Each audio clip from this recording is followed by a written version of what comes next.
Audi's e-tron EV brand gets a sharper edge with this e-tron Sportback model.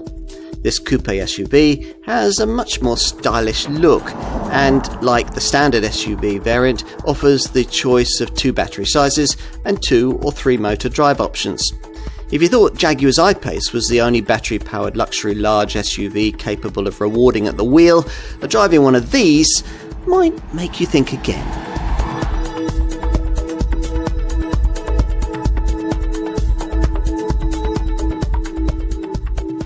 What is possibly the least environmentally sensible vehicle genre on the market? Well, that for sporting, large, coupe-styled luxury SUVs would have to be right up there. Cars like the BMW X6, the Mercedes GLE Coupe and the Audi Q8. Could a car of this sort ever be really socially responsible? And could a car of this kind ever be really dynamic and rewarding to drive? With its e-tron Sportback model, Audi thinks it can be. This car, as its name suggests, is a fastback version of the brand's regular e-tron, the company's large, full electric EV, which was launched in 2019 to battle segment rivals like Jaguar's I-Pace and the Mercedes EQC. The ordinary e-tron is an impressive piece of technology, but it can sometimes feel a bit flat-footed in that company. The e-tron Sportback, announced in 2020, doesn't just look more dynamic. Audi's moved to make sure that it drives that way too, especially in the e-tron Sportback S form we're going to try here. The Ingolstadt brand is really embracing electrification on a grand scale these days. The e-tron and the e-tron Sportback ranges sit just above the compact Q4 e-tron and Q4 Sportback e-tron SUVs, and just below the e-tron GT and the RS e-tron GT Gran Turismo Super Sport saloons at the very top of the lineup, which of course is just the start. It's envisaged that Audi badged cars will make up around a third of the 75 all-electric models promised by the VW Group in the not too distant future. Unlike the smaller Q4 or the larger e-tron GT, this e-tron Sportback doesn't sit on a purpose-designed EV platform, which means that, as with the ordinary e-tron SUV, the car's consequently portly weight delivers driving range figures that lag behind those of the class leaders. There is plenty of technology to compensate though. The sci-fi style virtual mirrors, for example, L-shaped pods which replace ordinary door mirrors and transfer footage of what's happening behind to screens integrated into the doors where the door handles would normally be. Then there's the clever front and rear axle decoupling system so that drive can be limited to the rear in low demand situations, maximising range. The e-tron S variant that we're trying here, that goes further. It was launched in 2021 as the world's first EV with a powertrain using 3 electric motors, 2 at the back and 1 at the front. A format which, as we're going to see, ushers in a whole new era of drive dynamics for high-performance electric vehicles. Lots to get to grips with then from a car that, in all its forms, aims to redefine what a large luxury SUV coupe can be. So let's put this e-tron Sportback to the industry's most comprehensive test.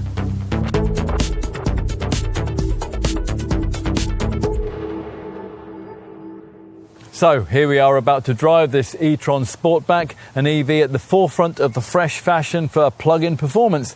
Is this something that we should look forward to? Well, Audi hopes we can. Their e-tron engineers certainly admired the Tesla models which founded the luxury EV segment, but they wanted their contenders to feel more like cars and less like very sophisticated automotive appliances. But how do you achieve that when you're battling with excess weight and completely different powertrain characteristics from those you'd get in a conventional engine, while at the same time asking owners to fundamentally alter the way they use and drive their cars?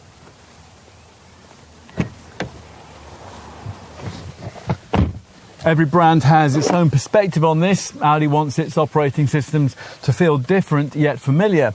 So the cabin and the screen architecture is carried over from the brand's other large luxury models, but at the same time there are plenty of bespoke electrified touches, like the way that pressing the start button activates a power meter in place of the usual rev counter, at the same time as the e-tron delivers a pleasingly potent sounding low hum from its e-sound box, and a ready chime signalling you to activate this curious thumb activated silver gear selector. Select D, take in the fact that this Audi doesn't have the kind of conventional auto gearbox creep forward function that you will find with some of its rivals, and ready yourself for the future of motoring Ingolstadt style.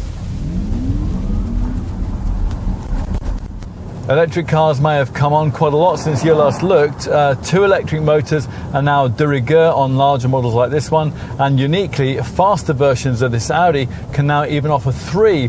We'll get to that after we've briefed you on the core offering here for the twin-motor e-tron Sportback 50 and e-tron Sportback 55 models that most customers for this model line will be looking at. Both share pretty much the same engineering as the existing boxier e-tron SUV we first tried back in 2019, which means that, as with that body shape, there are 2 battery options. The base 50 variant uses a 71 kilowatt-hour power pack, and the more popular 55 derivative, which, like all other e-tron Sportbacks, features the bigger 95 kilowatt-hour battery that we have here. Either way, with those 2 models, your battery of choice powers 2 electronically linked asynchronous motors, 1 on each axle. This in turn creates an electrified interpretation of Audi's Quattro all-wheel drive system, although in low demand situations the car will be rear driven thanks to a decoupling system which disconnects the front drive motor when it's not needed. As you might expect, the electric motor output that you get depends on the variant that you choose. The entry-level 50 Quattro model offers 313 PS and 540 Nm of torque. That's only just enough to move a near 2.5-ton EV of this size with anything approaching alacrity. 62 mph from rest with the base variant takes 6.8 seconds en route to 118 miles an hour, but you're not going to want to drive like that very often because the best possible EV range figure for an e-tron Sportback 50 is, even with a dose of drive restraint, already pretty modest at a mere 215 miles. You can improve the driving range to a potential best of 281 miles by opting for the bigger battery of the 55 Quattro variant, but that adds 120 kilos of extra weight, so Audi has increased that version's combined motor output to 360 PS with 561 Nm of torque. And they've added the extra advantage of a selectable S or Sport mode, which for a short burst of up to 8 seconds boosts output to as much as 408 PS with 664 Nm of torque, and that improves the 62 miles an hour sprint time to 5.7 seconds and the top speed to 124 miles an hour. Again though, driving the car in this fashion will of course see your potential driving range dropping like a falling stone. Apparently the development team just about managed to get this car to lap the infamous 20.8 kilometre Nürburgring Nordschleife racetrack twice at full tilt. Ideally though, for doing something like that, you won't want a conventional e-tron Sportback with 2 motors, you'll need a more sophisticated one with 3. The motor industry survived for over a century in its combustion period with only 1 vehicular power source for its products. EV motoring is only just about entering its 2nd decade, and already we have a car with 3 in the form of the top e-tron S Sportback performance variant that we're trying here. It's the world's first electric vehicle to use 3 drive motors. The larger electric motor that on a conventional e-tron Sportback sits at the rear has here been moved to the front, and that frees up space for 2 smaller motors to sit on the back axle, allowing torque vectoring and fully variable torque distribution between the rear wheels for what should be a considerably enhanced cornering ability. And so it proves. Even the standard e-tron Sportback models corner better than you might expect such a prodigiously heavy SUV to be able to do, and that's thanks to low battery placement on the car's modified MLB platform and a consequently low centre of gravity.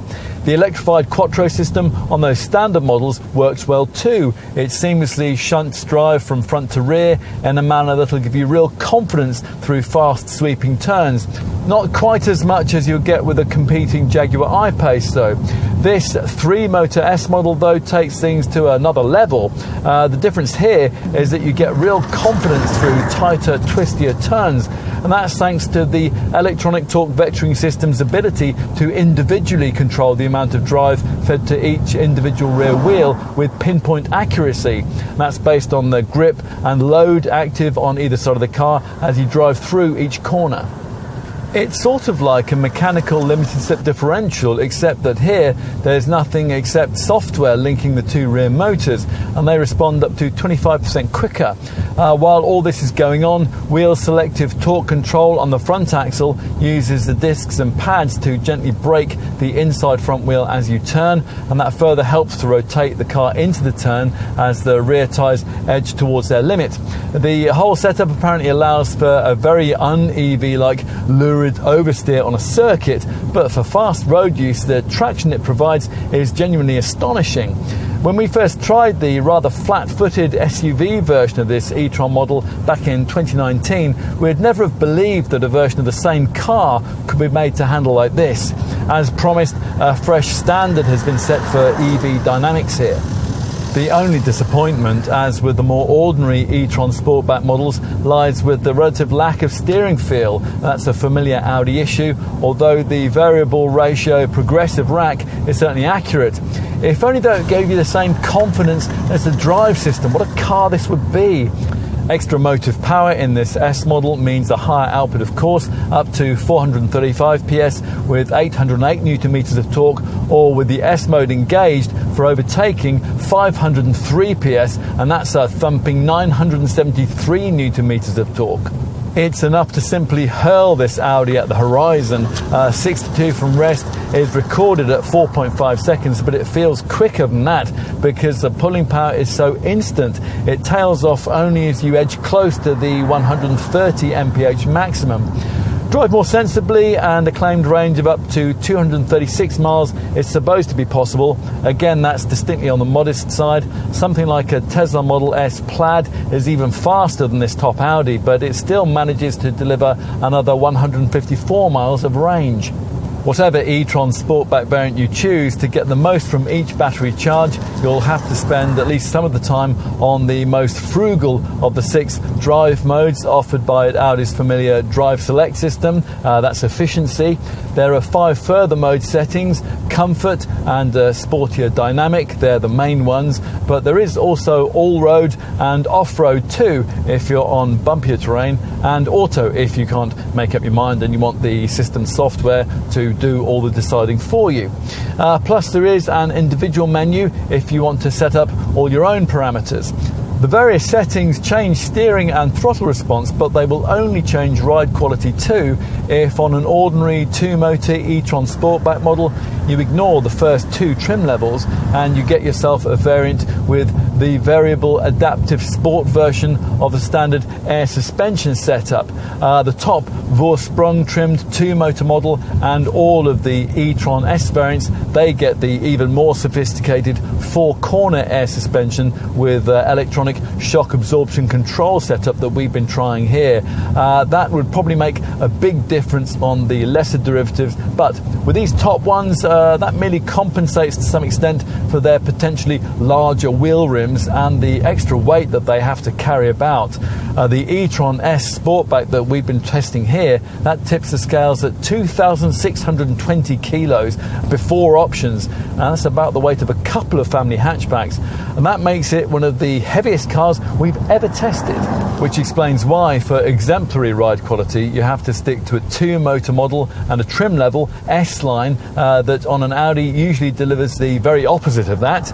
On an e-tron Sportback of that sort, you might even think the ride quality to be class leading. Now perhaps it ought to be. I mean, Audi's decision to standardise air suspension on all its large EVs, something we'd see as almost essential for a vehicle with this kind of weight to carry about, gives this car a real advantage over a rival Jaguar I-Pace, where air springs cost extra, and over a competing Mercedes EQC, which doesn't offer them at all. That combines beautifully for longer trips with another class-leading e-tron attribute, and that's refinement. All EVs are quiet, of course, but this one is particularly silent, unless, of course, it's at town speeds, emitting its mandatory, and in this case, rather dynamic e-sound to alert unwary pedestrians. More than any other brand in the EV segment, Audi's worked hard on refinement. They've recognised that the lack of an engine din up front merely emphasises any remaining sound issues, things like wind noise or tyre roar and creaking from body or suspension. In an e-tron Sportback, you simply don't get any of that, and that's thanks to the unsurpassed standard of body rigidity and the exemplary build quality from the Brussels factory. Plus, of course, there's the superbly sleek 0.26 CD drag coefficient. That's pretty good for a large SUV, and it can be reduced even further to 0.25 CD if you opt for the optional virtual exterior mirrors, basically tiny cameras sticking out on stalks where the conventional door mirrors would be normally. These project an image onto little 7-inch OLED screens built into the interior door cards. Now that sounds very clever, but it actually isn't an easy system to adapt to, so we'd certainly suggest you try it thoroughly first before ticking that particular option box. A prime issue when it comes to peace of mind with an EV of this sort is braking capability, always of particular importance when the car in question is enormously heavy and potentially frantically fast.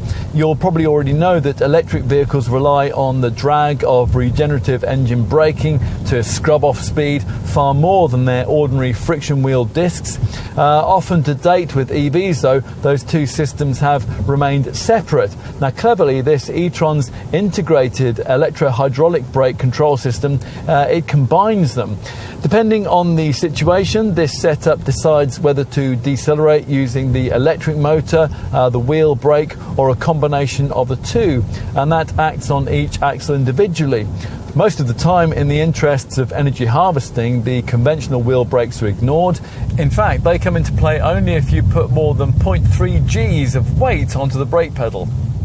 Now that might sound as if not much retardation happens unless you really stamp on the anchors, but you probably only think that if you hadn't experienced the full extent of regenerative braking possible in a modern EV these days. It is considerable, and that's particularly if you use the steering wheel paddles here to select the highest level of regeneration that's possible. Or you can select an automatic recuperation mode from the central MMI screen if you want the car to choose the correct level of regeneration for the type of driving that you're currently doing. Either way, an electro-hydraulic actuator allows the brakes to build up pressure roughly twice as fast as a conventional system does, which in an emergency stop is supposed to shorten your braking distance in this car by around 20%. What else? Well, earlier we mentioned the all-road and off-road drive mode select settings for bumpier terrain. Obviously this Audi doesn't claim to be a mud plugger, but it is perfectly capable of dealing with quite extreme surfaces like muddy fields, sand dunes and snowy tracks. The air suspension can, after all, raise the ride height by as much as 72 millimeters. There's a manual option to do that. So across slidey or broken terrain, your e-tron Sportback can, if necessary, position itself as much as 248 millimeters from the ground. In addition, the Quattro electric four-wheel drive system claims to be quicker than a conventional mechanical setup at distributing torque between the axles. It always defaults to a rear-biased setup, but when necessary, it can forward torque frontwards faster than you can blink, instantly combating wheel slip. In short, even in a blizzard, you'll reach your ski lodge in Val d'Isère without breaking a sweat. But it's more important to know that during the next snowy snap in the suburbs, this e-tron has your back. It's not much good as a tow car though. The two-motor e-tron Sportback, like the equivalent SUV, has an unbraked trailer weight limit of just 750 kilos, and this e-tron S variant isn't rated for towing at all. Overall, there are lots of reasons why you might like an e-tron Sportback once you've decided whether you're happy with the distinctly modest operating range that it offers and whether you can live with a public charging infrastructure that is still woefully unprepared for the kind of technology that cars like this one can now offer. Like its competitors, Audi talks airily of 150 kilowatt DC charging stations that can recharge up to 80% of battery capacity in just 30 minutes as you sip on a restorative coffee. That ignores the fact that for the time being, 150 kilowatt charging stations in this country remain rarer than unicorns, which means that the way things are at present, you're still going to have to very carefully plan lengthier excursions. You're going to need to really carefully think out your overnight charging regimes, and you're going to have to get mastery of this car's regenerative range extending technology. And even with all that in place, you'll probably still require a second fossil-fueled luxury car for longer trips. Still, if you can make the drive range and the flaky public charging infrastructure work for you, then there's no reason why this e-tron Sportback wouldn't too. As with the more conventional Audi models, it isn't best in class in every particular area, but it's there or thereabouts in enough of them to an extent that creates a very complete product indeed. Especially if you can stretch up to this S model, it's good enough to reassure us that, contrary to expectations, driving enthusiasts really do have something to look forward to in this new EV era after all.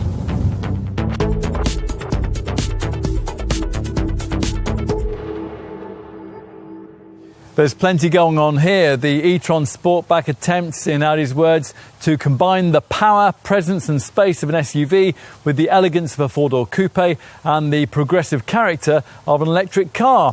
For us, that's a lot of bases to cover in one design, but we'll leave the subjective judgment to you.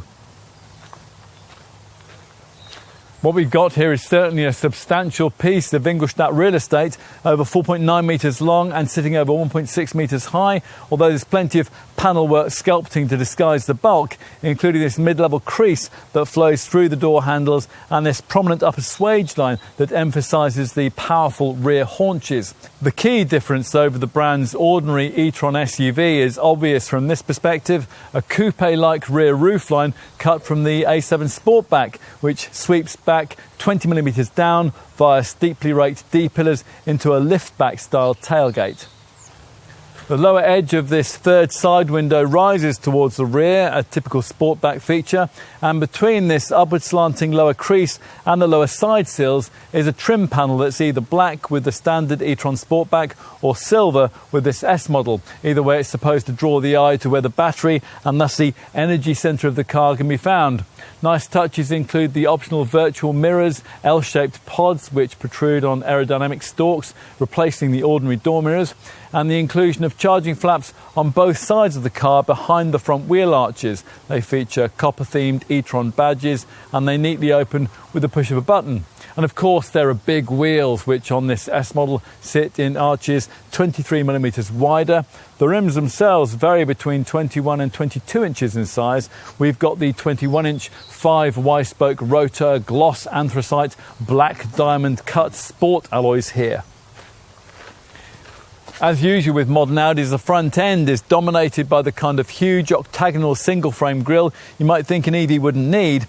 This one, which has lower e-tron branding, is light platinum grey with vertical struts, and if you look closer you'll see it's mainly enclosed, signalling the car's battery status.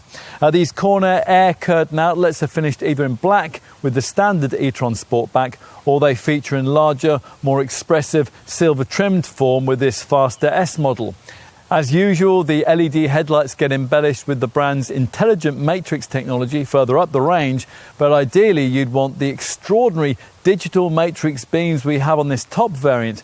These feature a small chip containing 1 million micro mirrors, which are tilted up to 5,000 times a second, not only to adapt themselves more accurately for different driving situations, but also to project dynamic movie-style animations on the wall or on the ground as part of a carpet of light. It's very special.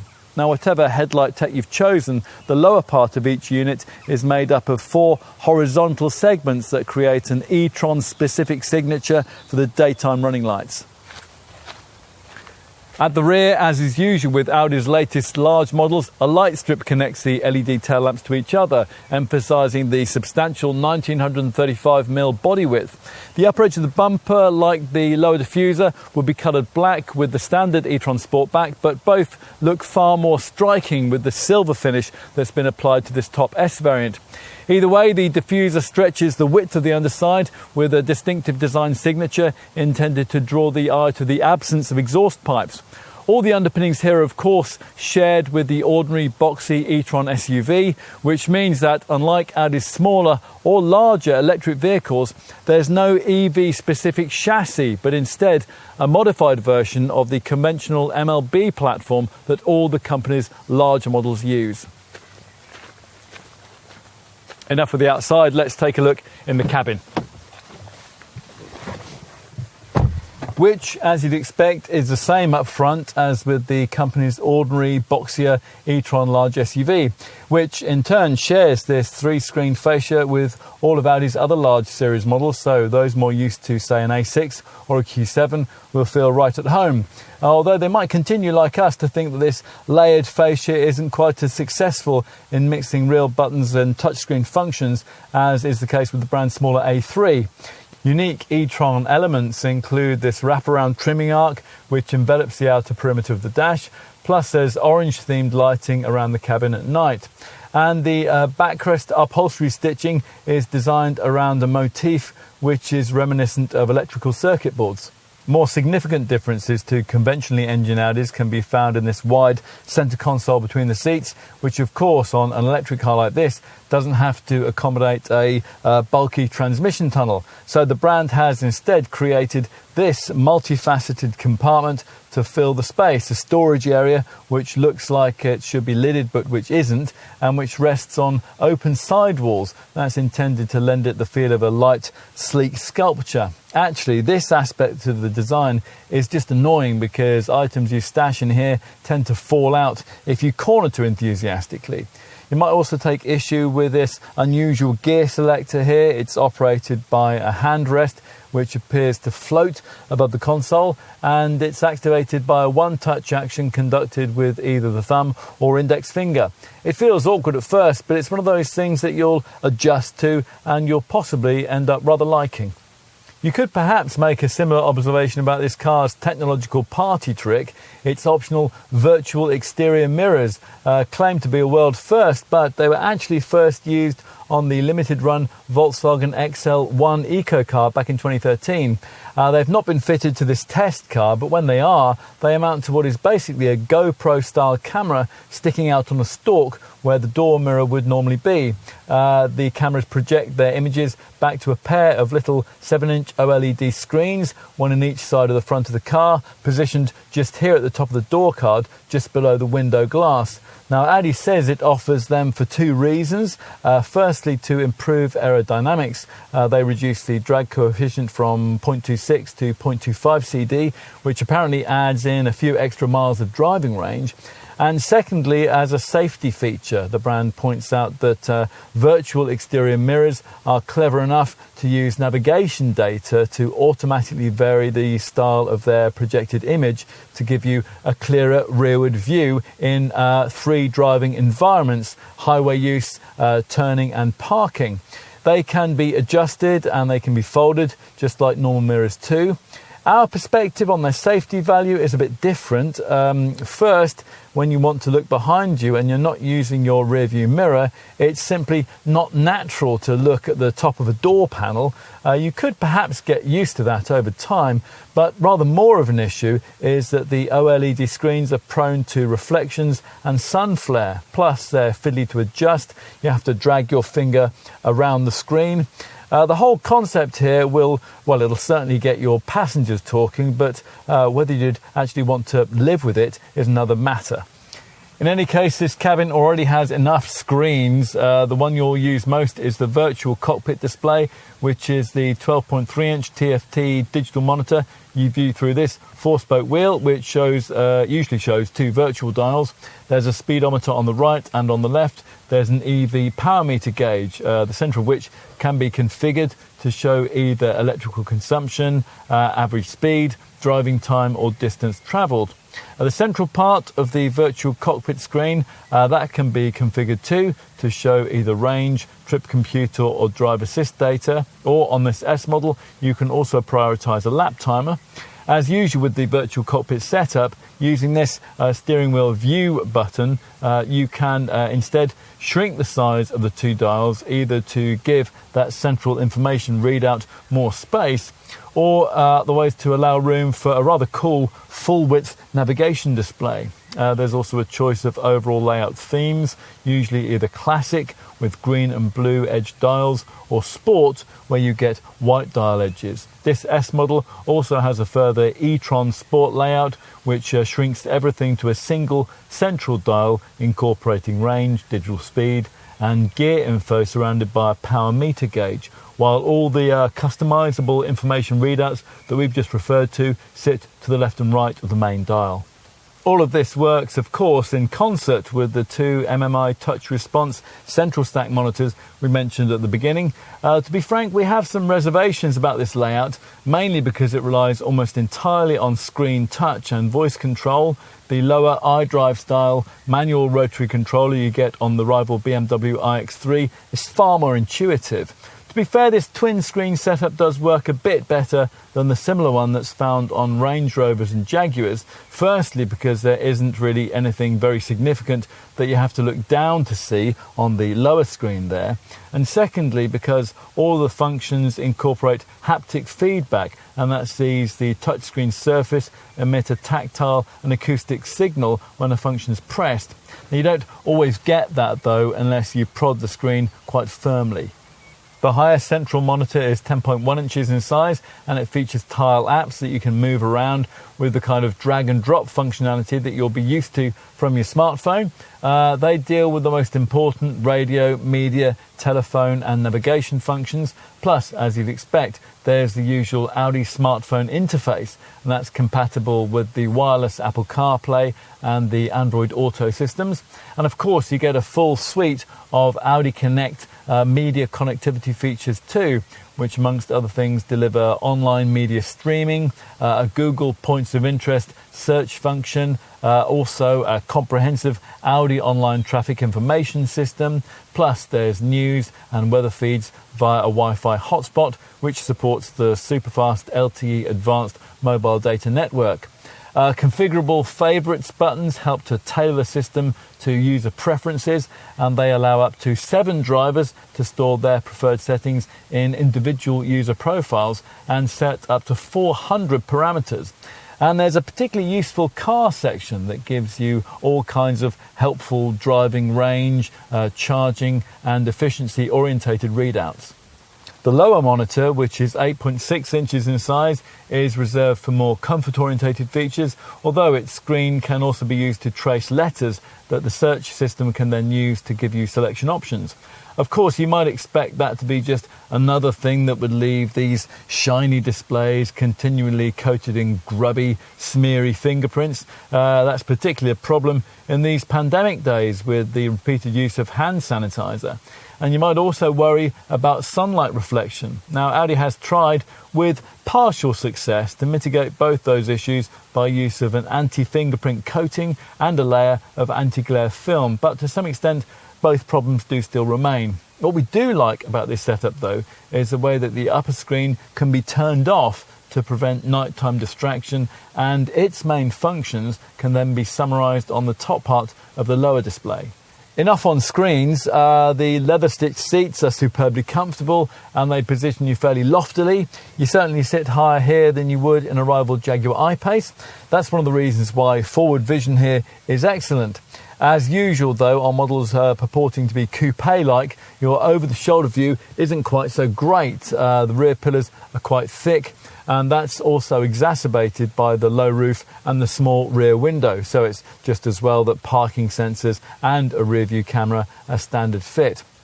What else? Well, fit and finish from this Brussels factory is pretty much faultless, and of course, as usual with Audi, that bulletproof quality is backed up by lovely soft touch plastics, fashionable strip lighting, chrome highlights and lashings of leather. For us, it's a class above what you'll get in that rival Jaguar, and it's vastly better than what's on offer in competing EVs like the Mercedes EQC and the Tesla Model S. A few words on storage. The open-sided box between the seats that we mentioned earlier on incorporates a cup holder area with pop-out stays, and that's beneath a louvered cover and a whole stack of media stuff, an unusual side-mounted wireless charging mat, plus a 12-volt socket and twin USB-C ports. Behind all this is an armrest which covers a deep flock-lined box, and there's a big LED-lit glove box incorporating a pen clip and coin holders. Audi has forgotten to build in an overhead sunglasses compartment, and you will only find a ticket clip on the driver's side sun visor, but you do get deceptively large door bins and a surprisingly big storage compartment down here by the driver's right knee. Okay, let's take a seat in the rear. Now, we touched briefly on this e-tron model's lengthy dimensions earlier on.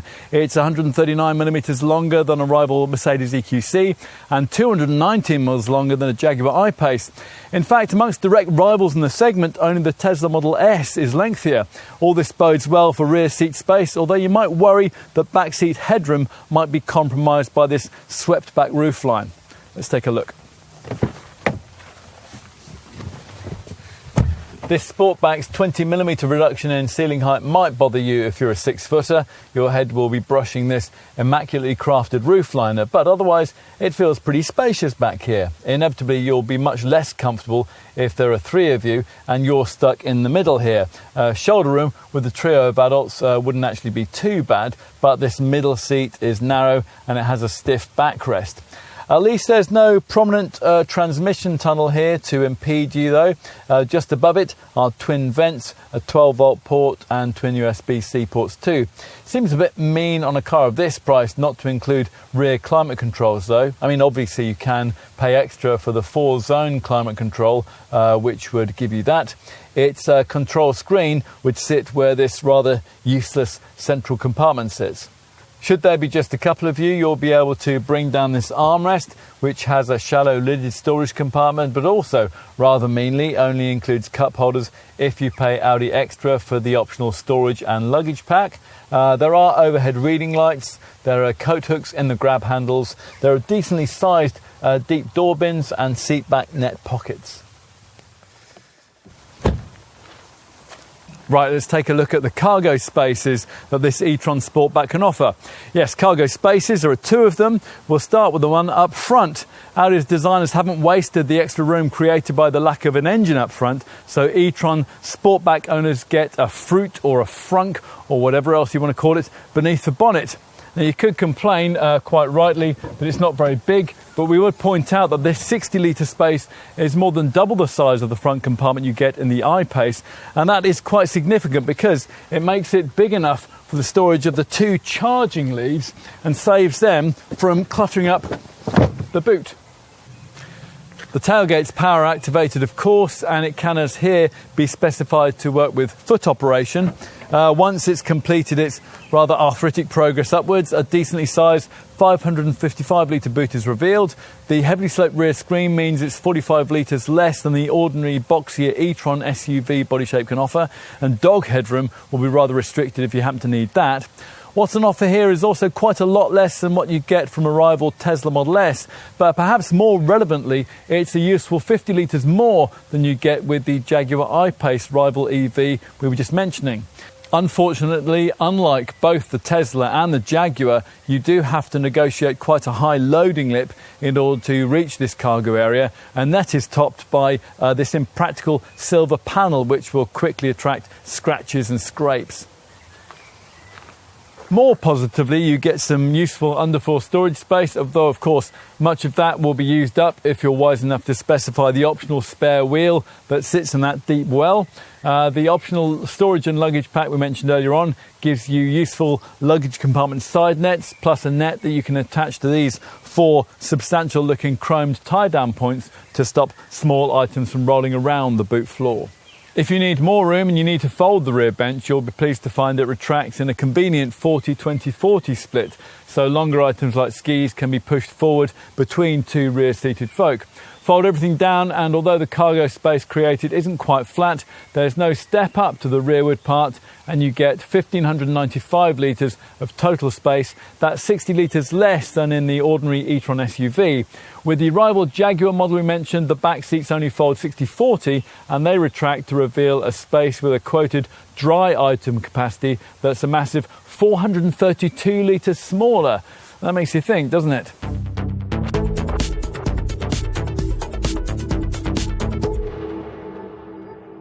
There's a wide range of pricing for this e-tron Sportback. At the time of this test in summer 2021, customers were looking at anything from just over £62,000 for the entry-level variant with the smallest 50 series battery to around £104,000 for the plushest version of the top e-tron S Sportback model that we've been trying here.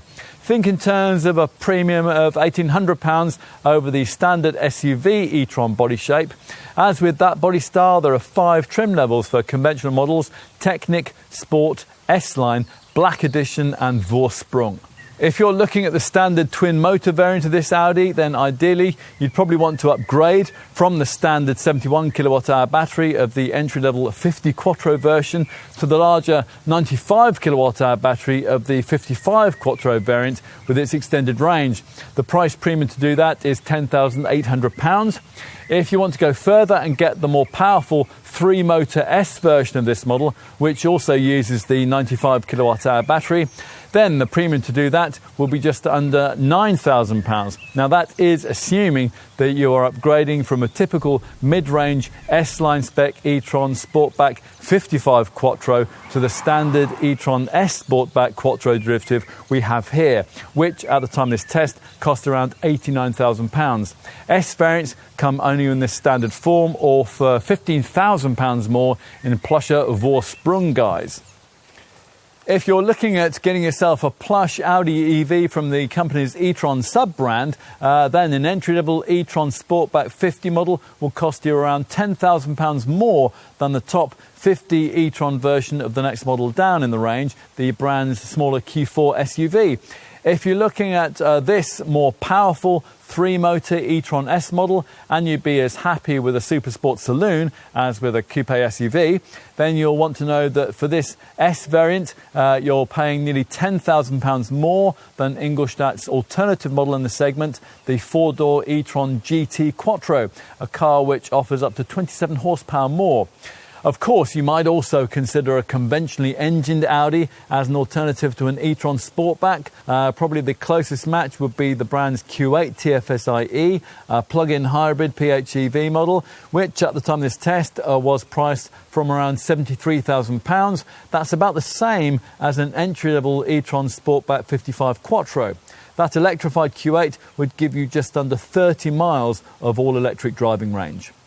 The £73,000 price starting point for the e-tron Sportback 55 95 kilowatt-hour battery model that most customers for this body shape will want prices this Audi a chunk above its 2 most obvious luxury EV rivals, the Jaguar I-Pace with a 90 kilowatt-hour battery and the Mercedes EQC with an 80 kilowatt-hour battery, both of which at the time of this test were priced from around £65,000. This Audi does offer a decent saving, though, over the cheapest Tesla Model S, which in its most affordable long-range form costs around £11,000 more, but it does give you around 150 more miles of driving range from a charge. Tesla's next model down is the Model 3, but that's a smaller car and it's a saloon, which in top performance form costs around £60,000. What else could you look at as a direct alternative? Well, Porsche's Taycan EV Super Sport Saloon, that might be tempting. It's priced from around £70,000 with 2-wheel drive or from around £83,000 in 4-wheel drive form. Both variants have a 79.2 kilowatt-hour battery pack. An e-tron Sportback customer, though, would be rather more likely to want Porsche's Taycan Sport Turismo stylised SUV body style. Now that has standardised 4-wheel drive and a larger 93.4 kilowatt-hour battery pack, and that costs from around £80,000. You might want to consider alternatives also from BMW. Now, to kick off, the Munich maker offers its iX3, which costs around £60,000 and which uses an 80 kilowatt-hour battery, but that is a slightly smaller car and it's really more of a rival for the boxier SUV version of this e-tron model. Now, we think a closer match to what's actually on offer here with this e-tron Sportback is BMW's iX. Now that, in base iDrive 40 form, can offer a similar driving range to an e-tron Sportback 55. That's despite using a much smaller 71 kilowatt-hour battery and costs around £4,000 less. BMW's top iX model, the xDrive 50, that has a huge 105.2 kilowatt-hour battery pack and costs only around £3,000 more than this e-tron S Sportback, but it does offer around 130 miles more driving range. So the competition's tough, well priced, and it's mostly more accomplished than this e-tron Sportback when it comes to maximum driving range figures, which means that Audi's equipment levels have to be generous to keep this car competitive. So we'll take a look at that right now, and let's start with base Technic spec. Now, unlike Mercedes and Jaguar, Audi includes air suspension as standard across the range for this EV.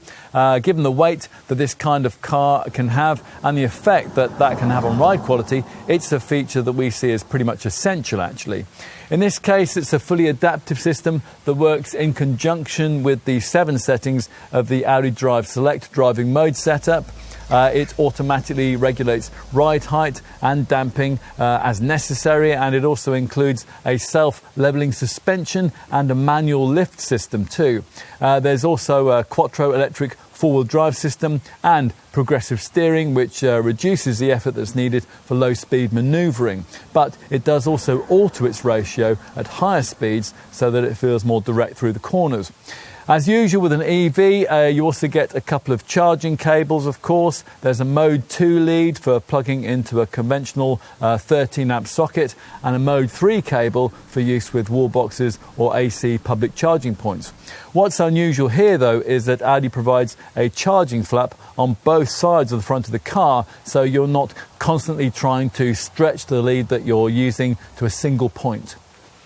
Other standard e-tron features include an impressive range of camera-driven safety tech. We'll get onto those in a few moments.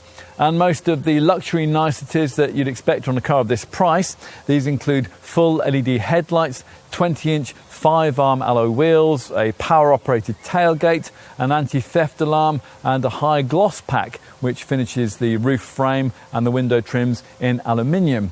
Inside you'll find twin leather, full leather upholstery. The seats at the front feature heating, 4-way electric lumbar support, powered adjustment and the memory function too. There is also an LED interior lighting pack, an auto-dimming rear-view mirror, a rear-view camera, cruise control with a speed limiter, a removable rear net partition for the boot, and deluxe 2-zone electronic climate control. Now that can be programmed to either heat or to cool the car before you get into it. Replacing the conventional gauges in the instrument binnacle there is a 12.3-inch Audi virtual cockpit screen. That's a high resolution, customizable LCD monitor with virtual dials and 3D graphics.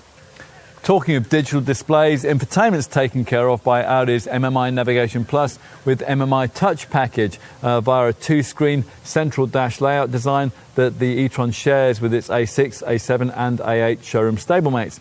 There's an upper 10.1-inch monitor that's primarily for Audi's MMI navigation package and for the 10-speaker 180-watt DAB sound setup, and a lower 8.6-inch display which is used mainly for the car's 2-zone electronic climate control functions. Via the upper screen, you can use the standard Apple CarPlay and Android Auto smartphone mirroring setup. Plus, there's voice activation, and that's activated by the phrase, "Hey Audi," and the usual Bluetooth, Audi Music interface, and various other informational features that show you range and battery information too. You also get the useful Audi phone box package, and that can wirelessly charge your phone and also improve its reception with LTE support. As an included part of the whole MMI system, there's a 3-year subscription to the Audi Connect media connectivity package, and that works via an embedded SIM card which is permanently installed in the car and which operates on a data flat rate, so you won't be stung with high roaming charges if you plan to do a bit of intercontinental motoring. The setup can work with Amazon Alexa integration, and that means that it can do all those things like manage shopping lists and operate smart home control.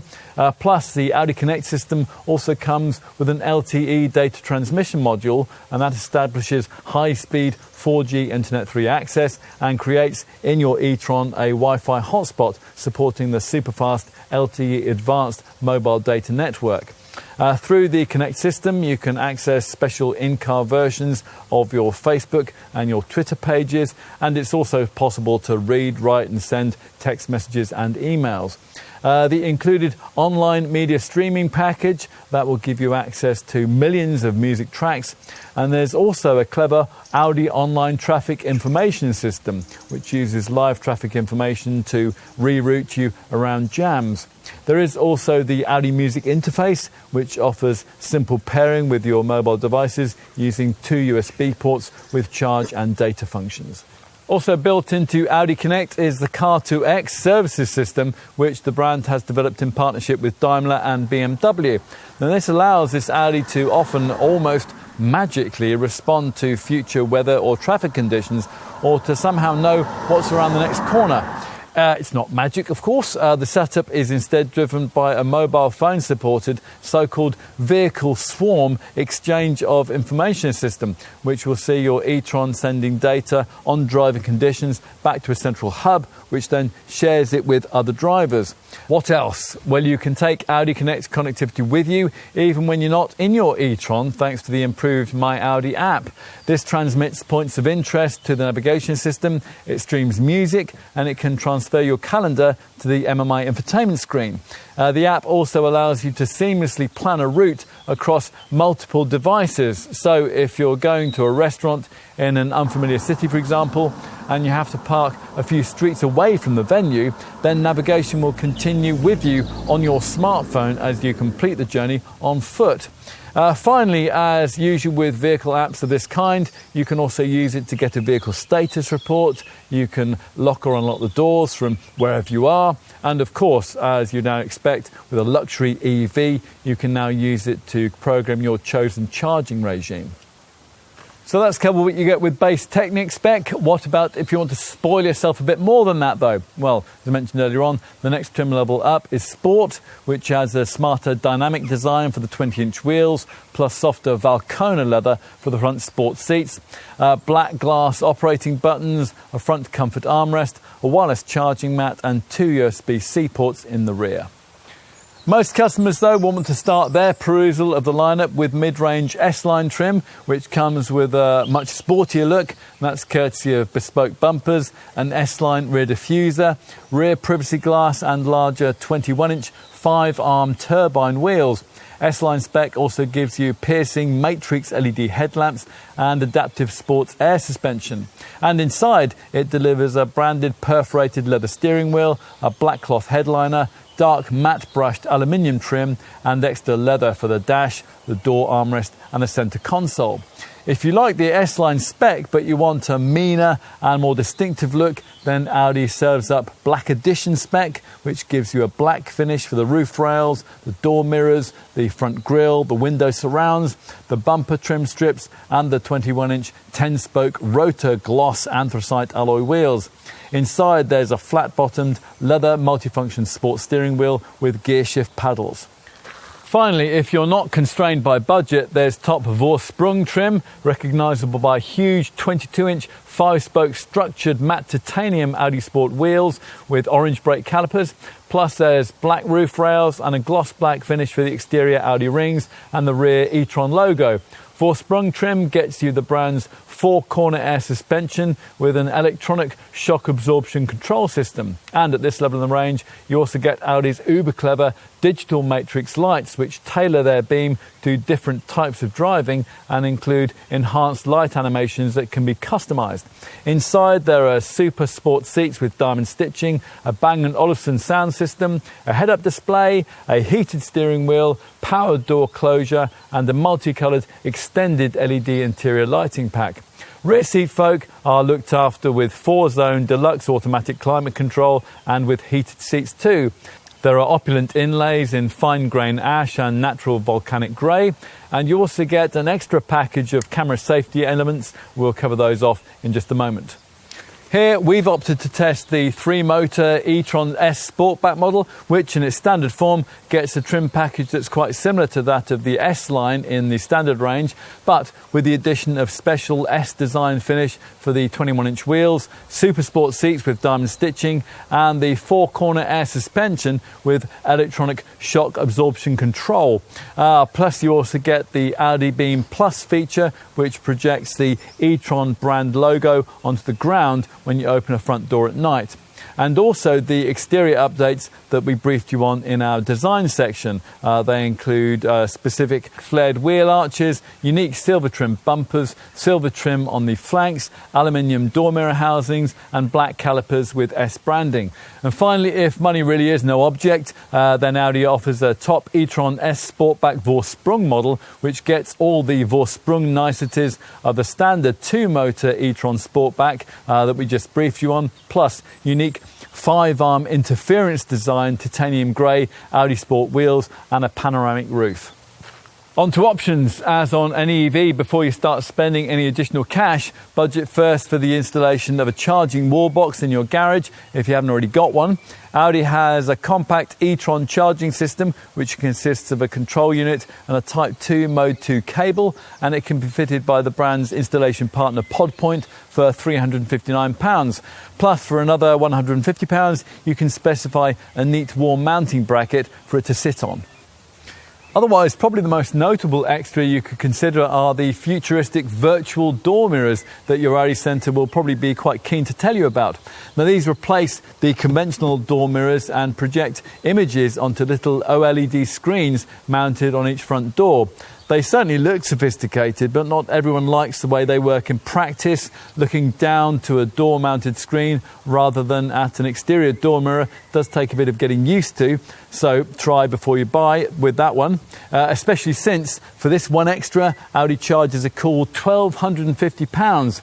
If you have even more to spend on futuristic tech, then a cool £3,175 gets you Audi's digital matrix headlamps with their coming and leaving home animations. We'd be more tempted to go for 3 easier to live with extras that have been fitted to this particular test car. Advanced key keyless entry, a 360-degree surround view camera system, and the B&O premium sound system with its thumping 16-speaker 705-watt output. Now, rather than specifying those 3 things individually, it makes more sense to get those as part of Audi's optional comfort and sound pack. That's costed at £1,895, and it also throws in multicoloured extended LED interior lighting. That's another thing that can be ordered separately. It gives you 6 colour profiles, each with 30 different shades. Here we've also got the 2-section panoramic glass roof. The front section opens electrically. Sitting in the back will be a more pleasant experience if the 4-zone deluxe automatic climate control system has been specified. That's there to give rear seat passengers their own climate zone. And many e-tron buyers also pay Audi another £100 for the comfort remote preconditioning feature, which gives you quite a lot more functionality options when it comes to being able to do the same thing from your smartphone. That's via the My Audi app. You can also get a gecko freshener. What about exterior aesthetics? You'll want to get those right too. Unless you want your e-tron in the only standard colour, that solid brilliant black, you'll need to pay your Audi Centre for one of the optional metallic colours. We've got Catalunya red here. There's also a pearl effect finish, Daytona grey, and a range of even pricier exclusive shades. On this S model, there's also an alternative 21-inch wheel design too, the 5 Y-spoke rotor finish we have here. You can also specify aluminium roof rails plus privacy glass and an extended leather pack for the cabin. They're both optionally available if your chosen trim level doesn't include them. Here we've got the optional carbon twill trim inlays too. On to practicalities. Now, if you don't want to be stuck by the side of the road fiddling with a tyre repair kit the next time you have a puncture, you'd be wise to budget extra for the optional collapsible spare wheel. Not all EVs are allowed to fit a tow bar. This one does, and it includes trailer stabilisation with it, and an option too to fit a bike rack. Bikes can also be carried, of course, on the roof if you fit the optional roof crossbars. They can also take a roof box and carriers for skis and snowboards and kayaks. And for the inside, well, you'll want the storage pack, which includes a series of additions that really ought to be standard. 2 cup holders in the rear central armrest, storage space lining in the spare wheel well, side nets in the luggage compartment, and a luggage net for the boot. For that cargo area, we would also recommend that you consider either a protective shell or a protective tray to keep it clean, and maybe also the foldable storage box. You can also get a storage bag, that's for the charging cables, a dash cam, and even an espresso maker. Enough with optional features, let's move on now to look at safety. And of course, there's a whole armoury of electronic camera-driven features.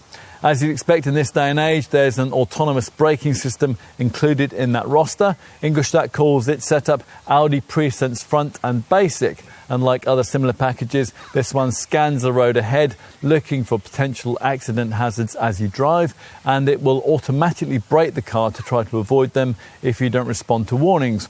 Now, the basic element of this system refers to the way that it will also instantly act to give you the maximum chance of survival if an unavoidable accident is detected. It'll tighten the seat belts, it'll close the windows, and it will even shut the panoramic roof if one's been fitted. As you might expect, for the money being asked here, there's also a lane departure warning setup, and that works between 37 and 124 miles an hour. It issues a warning if you drift out of your lane on the highway, and it applies subtle steering assistance to ease you back to where you should be. There's also distance warning. Now, this alerts you if you're getting too close to the vehicle in front of you. There's high beam assist. That automatically dips your headlights for you at night. And there's also rest recommendation. Now, that alerts you if drowsiness is detected in your driving reactions. Earlier we referenced the fact that top Vorsprung trim gives you some extra camera safety features, namely those in what Audi calls its City Assist pack, which includes 5 main elements. Side Assist works as a blind spot monitor, warning you on the move if you're dangerously just about to overtake in the path of another vehicle. Cross Traffic Assist Front warns of dangerous cross-traffic movements at junctions, and it can, if necessary, automatically apply the brakes and prevent an accident. Cross Traffic Assist Rear warns you of oncoming traffic when you're reversing out of a space. Presense Rear, that works on the move, and it warns you via a flashing light if you're just about to be hit from behind, so that you can try to take avoiding action. And Exit Warning, that warns the driver of potential dangers of traffic approaching from the rear when a door's opened.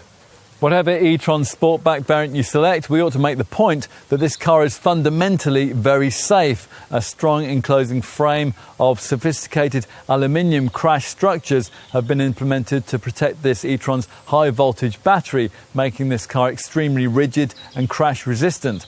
Plus, there are ISOFIX child seat mountings, a tyre pressure warning light, and all the usual front, side and curtain airbags too, with rear side bags available as an option. Should the worst happen and you have a crash which activates the airbags, then the standard Audi Connect safety and service feature will automatically alert the emergency services with your exact GPS location. If you want to go further, your Audi Centre will suggest that you consider the optional Tour Pack. It's a £1,950 extra on every e-tron model except the Vorsprung trimmed S variants, where it's standard. The Tour Pack is also based around camera-driven features. There are 6 included. Now, arguably the cleverest part of this package is Adaptive Cruise Assist, which uses a radar sensor, a laser scanner, a front camera and ultrasonic sensors, all networked together to permanently monitor your e-tron surroundings.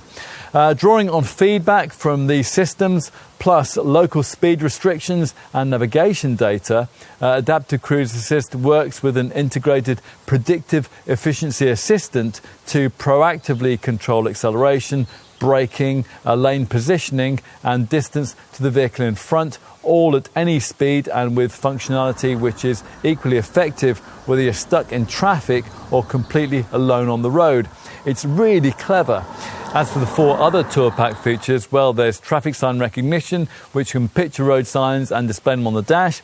Then there's Turn Assist, which detects approaching vehicles at junctions when the turn indicators are activated and which won't let you move off dangerously in front of approaching traffic. Plus, there's a collision avoidance assistant, which supports the driver's actions during an avoidance manoeuvre. It adds in additional steering torque too, and it reduces the likelihood of a collision or of swerving off the road. And finally, as part of this pack, there is also an emergency assist feature, and that's added into the standard lane departure warning system. Now, this is able to autonomously bring the car to a safe and controlled stop if you don't respond to repeated warnings about drifting out of your lane, as might be the case if, for example, you were suddenly taken ill at the wheel.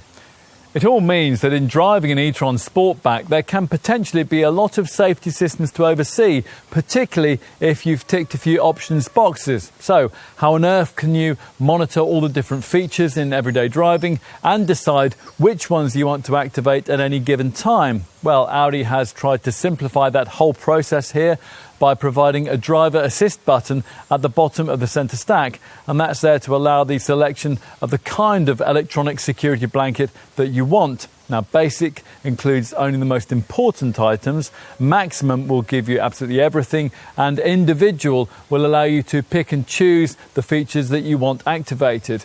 To be honest, we don't really understand why you'd ever want to turn an available safety feature off, but when all of them are activated here, it's certainly very reassuring.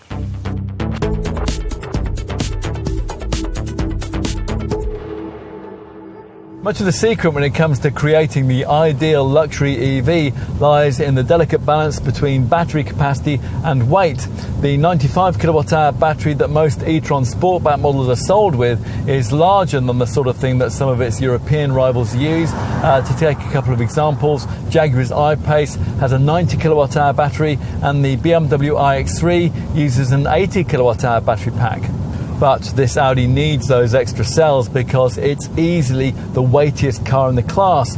With an empty curb weight of 2,565 kilos in its most popular 50 Quattro form, it's 380 kilos heavier than an iX3 and 357 kilos heavier than an I-Pace, which is why even with the 95 kilowatt-hour unit fitted, the e-tron Sportback 55 Quattro model's potential operating range, WLTP rated between 232 and 281 miles, is a bit less than can be offered by those two European rivals.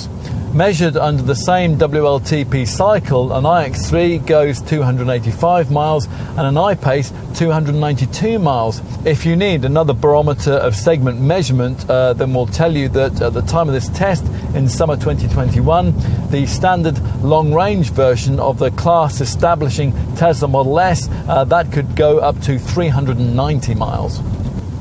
Of course, if you go for the smaller battery model e-tron Sportback 50 Quattro with its 71 kilowatt-hour power pack, range anxiety might on occasion get even more acute. That variant is WLTP rated at a best of 215 miles, a figure you can easily better with, for example, a little Renault Zoe Super Mini.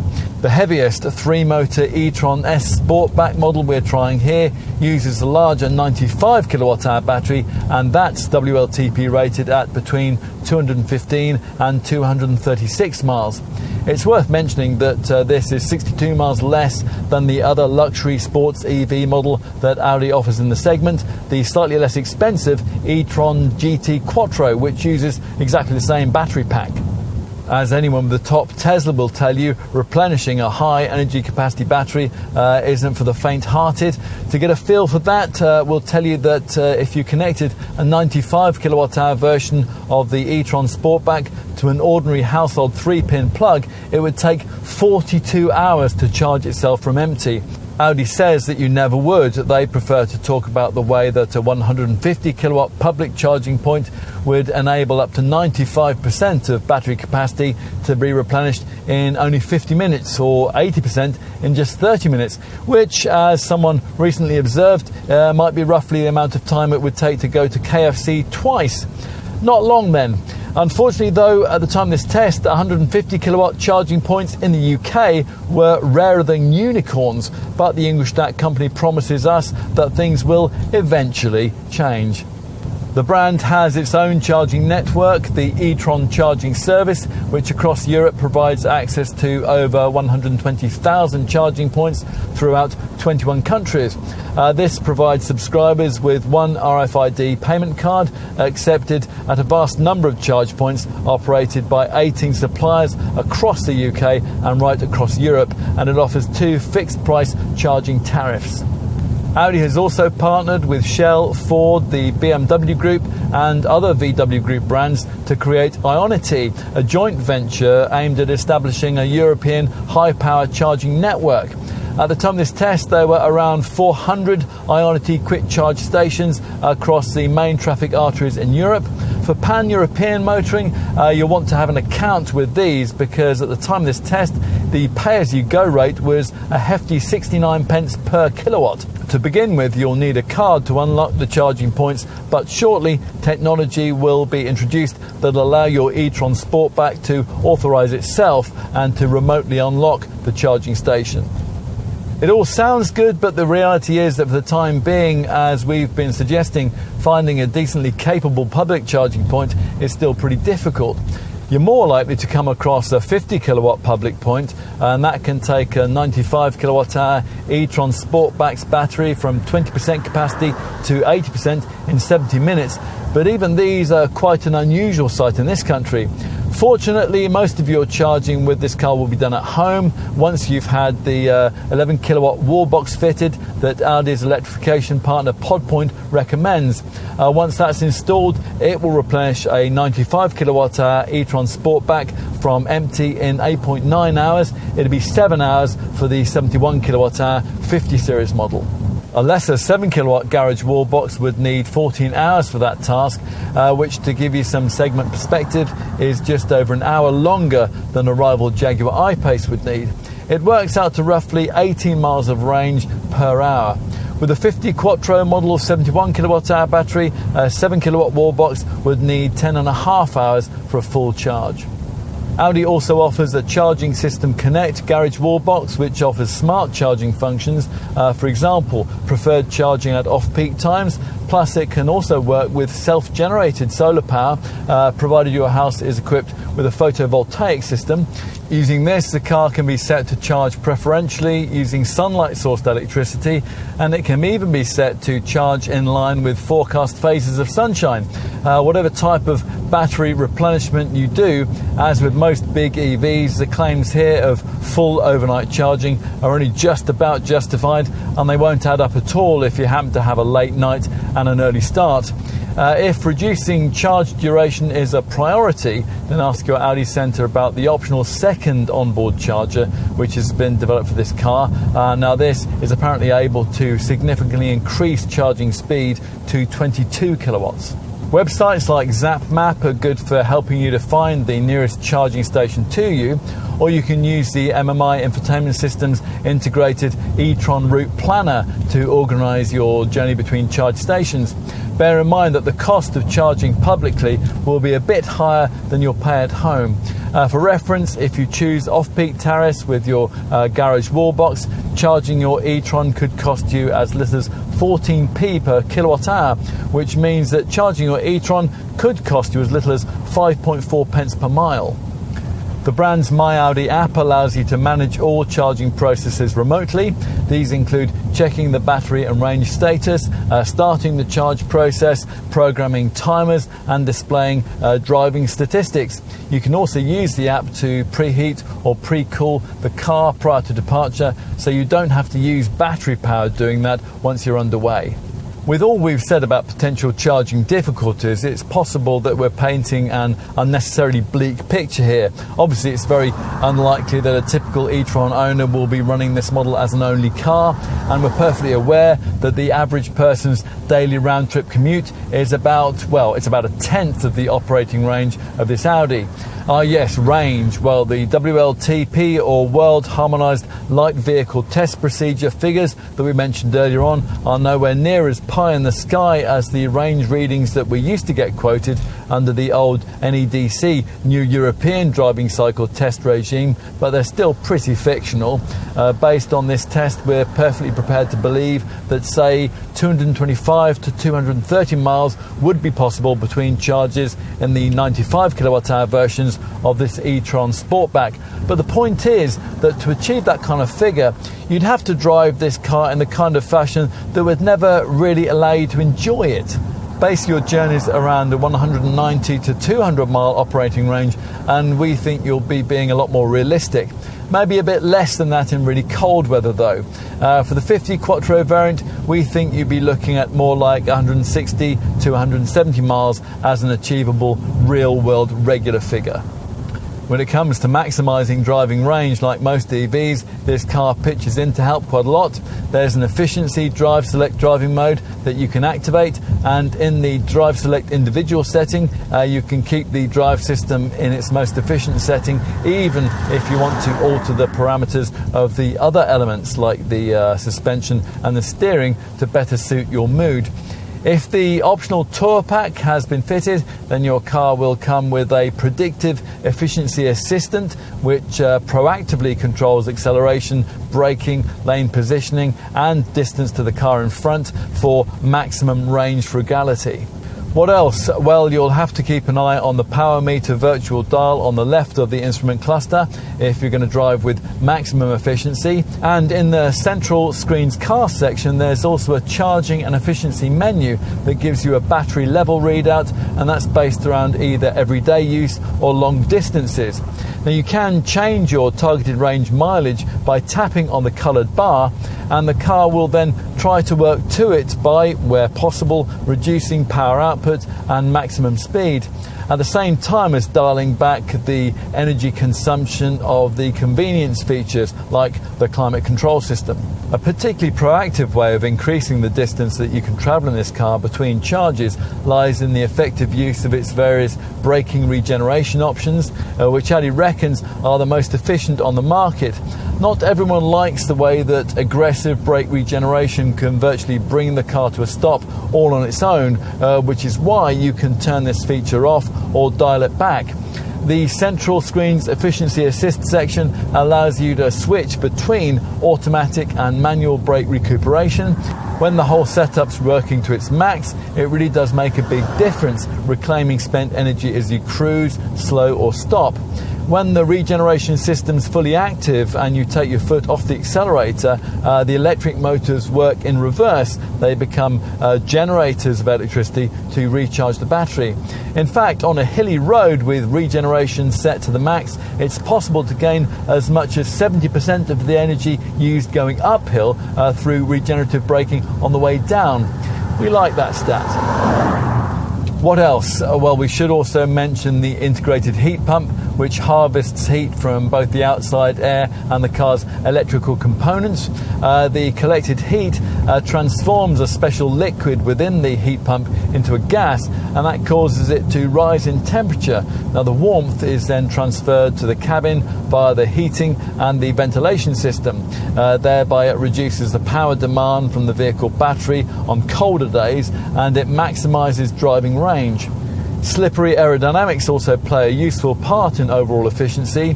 Audi attributes up to 6 miles of driving range gain to this e-tron Sportback's pretty sleek 0.26 CD drag factor, or 0.25 CD if you add in the virtual exterior mirrors, a difference which can apparently add up to 3.7 extra miles of range. For comparison, a rival Jaguar I-Pace is rated at 0.29 CD.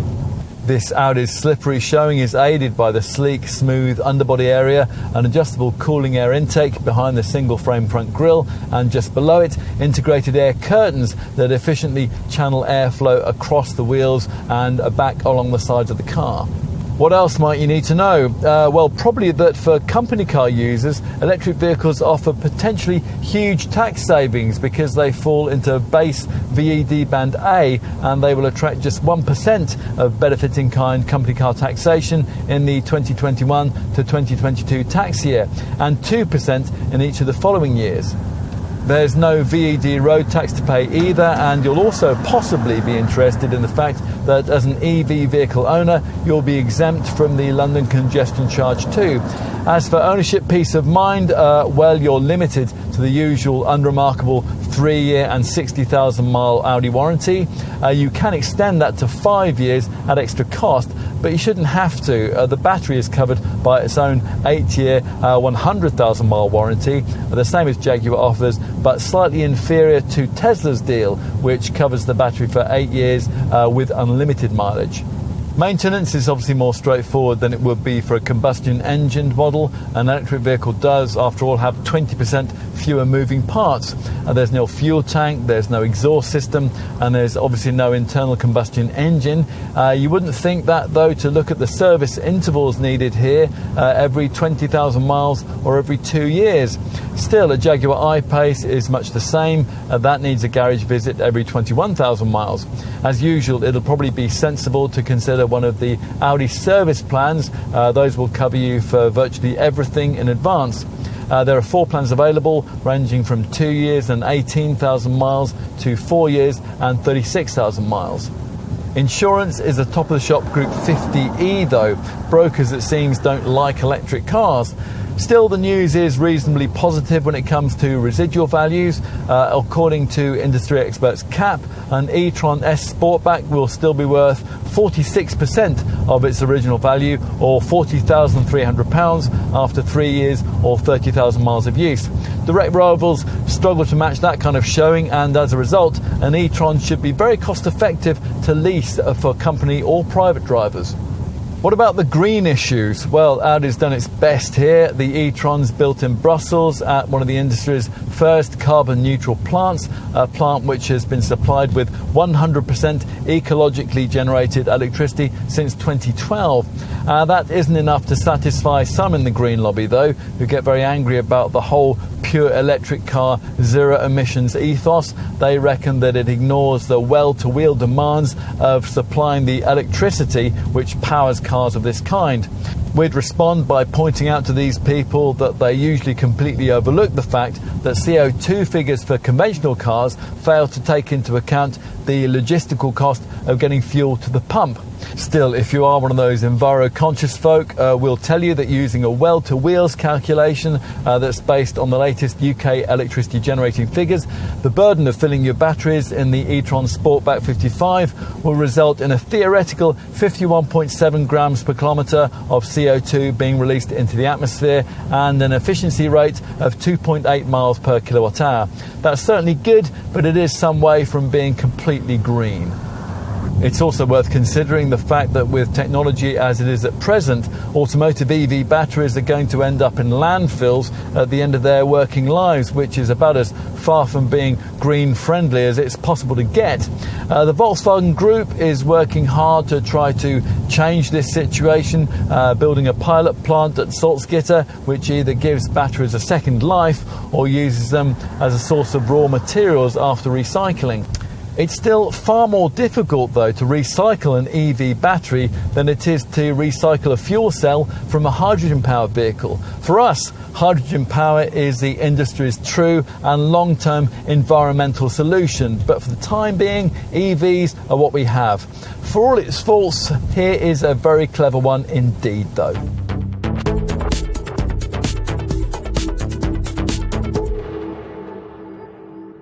Arguably, this Sportback e-tron variant is the car the standard model ought to be. A large luxury EV that's more than just a statement of technology, but one instead with extra pavement presence and an added dose of engagement. The compromises required over the ordinary e-tron SUV in terms of rear seat passenger space and luggage capacity shouldn't be too taxing for most likely owners to make. And this Sportback variant also showcases some useful changes to e-tron tech, which Audi has made since this sub-brand's original launch. Technology, of course, is a major selling point here. Some, encouraged by this Audi's conservative vibe, jump to the lazy conclusion that Ingolstadt hasn't done much to advance the segment standard with this car, but actually this stylish e-tron model offers a number of engineering elements which rivals could certainly learn from. The clever movie-style digital matrix LED headlamps and the futuristic virtual mirrors, well, they're the most obvious examples of that. Then, of course, there's the world's first application of 3-motor tech in this faster S model, and that opens up a fresh level of dynamic capability for cars of this kind. All of this is very impressive, but it doesn't quite compensate for the fact that in the technological area every EV ideally really needs to shine, that of driving range, this Audi falls a bit short. Occasionally you will be astonished by the poise this car has through a corner, but much more frequently you'll wonder why it struggles to get much more than 200 miles from a single charge, which is why we would understand if you admired this sleeker e-tron model, but you came to the ultimate conclusion that a rival luxury EV might be easier to keep fully charged when you're out and about. That might not be of overriding concern to you, of course, with Britain's public charging infrastructure as flaky as it is. Even customers for large EVs are already choosing them with long distances in mind right at the moment, which means that they might really like this one. Now true, the standard twin motor model isn't quite as dynamic to drive as a rival Jaguar I-Pace, but it is better built, it's more refined and it has a higher quality interior. All those things will matter hugely to the target audience. Ultimately, as with the ordinary e-tron SUV, you have to really like the Audi brand to really want one of these. But if you appreciate Ingolstadt's cool, understated, considered approach to luxury motoring, then here a future that's very Vorsprung durch Elektrisch beckons.